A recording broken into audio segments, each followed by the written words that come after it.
Welcome back, aspirants. We are diving right into the grand finish of our Masterclass Explainer. Today, we are putting together everything you've learned to build that final layer of JRF exam dominance. Because look, it's not just about memorizing concepts in isolation. It's about seeing how everything connects. We are moving into general equilibrium and welfare economics, and we're going to finish microeconomics exactly the way a topper does. Here is our roadmap for today. We'll be looking at partial versus general equilibrium, peeking inside the Edgeworth box, hitting the core and conditions of Pareto efficiency, touching on advanced welfare economics, and capping it all off with a rapid-fire JRF final test. All right, Section 1, partial versus general equilibrium. To really grasp how economists view markets, let's think about a guy named Ravi. In World 1, Ravi is living in a partial equilibrium. He's studying absolutely nothing but the pizza market, totally ignoring the rest of the world. But then, shift your focus to World 2. Ravi suddenly realizes everything is connected. He's now looking at pizza, burgers, income, and how all of these things interact at the exact same time. That is general equilibrium. Now listen closely because I want you to lock in your first net trick of the day. If an exam question mentions the interdependence of markets, you immediately pick general equilibrium. Partial is just one isolated market, but general is the whole shebang happening at once. Remember that keyword, it's your golden ticket. Moving right along to Section 2, inside the Edgeworth box. This is arguably the most important visual concept in microeconomics. Picture this. Ravi and his friend Amit are sharing a fixed amount of pizza and burgers. The Edgeworth box models exactly that scenario. Every single point inside this box represents a totally different way to split up those goods between the two of them, complete with their own indifference curves pushing toward each other. And right in the middle of this box of competing desires, we find the contract curve. This is a massive JRF-level concept. It's the locus of all Pareto-efficient allocations. Basically, if you connect all the points where Ravi and Amit's indifference curves perfectly kiss, where they are exactly tangent, you get this curve. Once they're on this line, both are maximizing their satisfaction, and no further mutual gain is possible. Which leads us nicely to Section 3, the core of Pareto efficiency.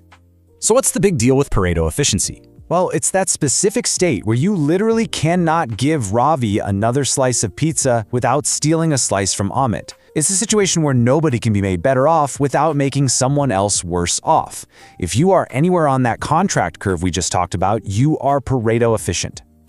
Grab your pens, because here is another major net trick for your notes.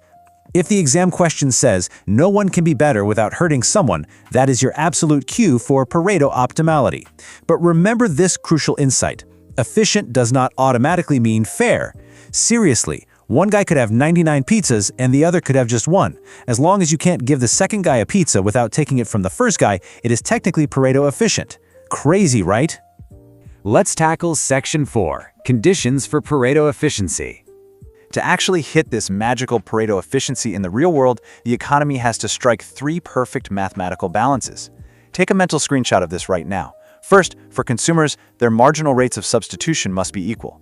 Second, for producers, their marginal rates of technical substitution have to balance. And third, for the overall economy, consumer MRS must perfectly equal the producer's marginal rate of transformation. Memorize this triad for the exam. On to Section 5, Advanced Welfare Economics. Now, strict Pareto efficiency is honestly a bit too rigid for the real world, which is why economists created workarounds. This is where we get into JRF gold, like the Kaldor-Hicks criterion. Imagine a new highway project. 100 people get massive commute benefits, but 10 people lose their land. A strict Pareto rule would say, nope, kill the highway. But Kaldor-Hicks introduces the compensation principle. It says if the net gains of the winners are big enough that they could potentially pay off the losers, it counts as a welfare improvement. And the wild part? The compensation doesn't even actually have to be paid. Taking a step back from individual projects, we try to measure the welfare of a whole nation using a social welfare function. The basic utilitarian idea is pretty straightforward. Let's just maximize total happiness across everyone. But for exam purposes, keep in mind that actually calculating pure utility or happiness is practically impossible. So economists focus heavily on the theoretical relationships rather than trying to do impossible math. All right, Section 6, JRF Microeconomics Final Test. Exam mode activated, aspirants. Let's see if you've mastered this. Question 1. General equilibrium considers what exactly? Think back to our friend Ravi. Does it consider one market, all markets, only demand, or only supply? If you went with option B, all markets, you are absolutely correct. Interdependence is the key. Rolling right into question 2. Pareto efficiency means which of the following? Remember our golden rule about fairness versus efficiency. Everyone equal, no one worse off, maximum profit, or minimum cost? The answer is B, no one worse off. You literally cannot make someone better off without hurting someone else. Efficiency has nothing to do with everyone being equal. Last one, make it count. Question 3. The contract curve represents what type of points? Visualize that Edgeworth box.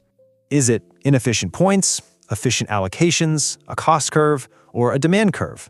It is option B, efficient allocations. If you nailed that, you have officially conquered this masterclass. Look at what you've accomplished here. You've built your knowledge step by step. You started with basic consumer preferences, you mastered producer theory, you navigated market prices, and today you tied it all together with general equilibrium and welfare. That right there is complete microeconomics mastery. You are now stronger than 90% of your competition, for sure, but the journey isn't over yet. You've mastered how individual trees interact in the forest of microeconomics, but are you bold enough to step back and manipulate the weather itself? Are you ready to carry this exact same dominance into national income, circular flows, and GDP? Keep that momentum going, and I'll see you in the macro world.